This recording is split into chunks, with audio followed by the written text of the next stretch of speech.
সরকার পহেলা December প্রজ্ঞাপন জারি করে বেগম খালেদা জিয়াকে রাষ্ট্রের অতি গুরুত্বপূর্ণ ব্যক্তি বা ভিভিআইপি হিসেবে ঘোষণা করেছে। স্পেশাল সিকিউরিটি ফোর্স আইন 2021-এর ধারা 2 ক এর আওতায় এই সিদ্ধান্ত নেওয়া হয়েছে।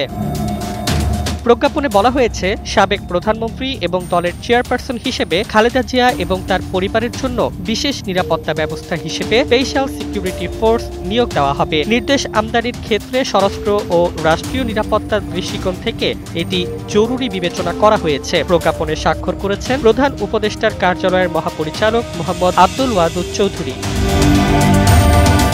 বর্তমানে খালেদা জিয়া দীর্ঘদিন ধরে বার্ধক্যজনিত নানা জটিলতায় ভুগছেন এবং দৃঢ় বন্ধনের আস্থায় শক্তিশালী স্টিলের আরেকটি নাম জেডএসআরএম।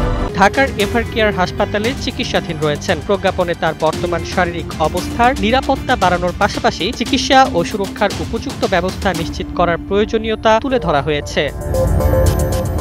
এই সিদ্ধান্তকে রাজনৈতিক ও নিরাপত্তাগত দৃষ্টিকোণ থেকে গুরুত্ব দেওয়া হচ্ছে। পাশাপাশি খালেদা জিয়ার আশু সুস্থতা ও দুই পরিবার সহ পরিবারের সুনিশ্চিত নিরাপত্তা, স্বাস্থ্য ব্যবস্থার জন্য এটি প্রয়োজনীয় পদক্ষেপ বলে উল্লেখ করা হয়েছে। ডেস্ক রিপোর্ট, জয় জয় দিন।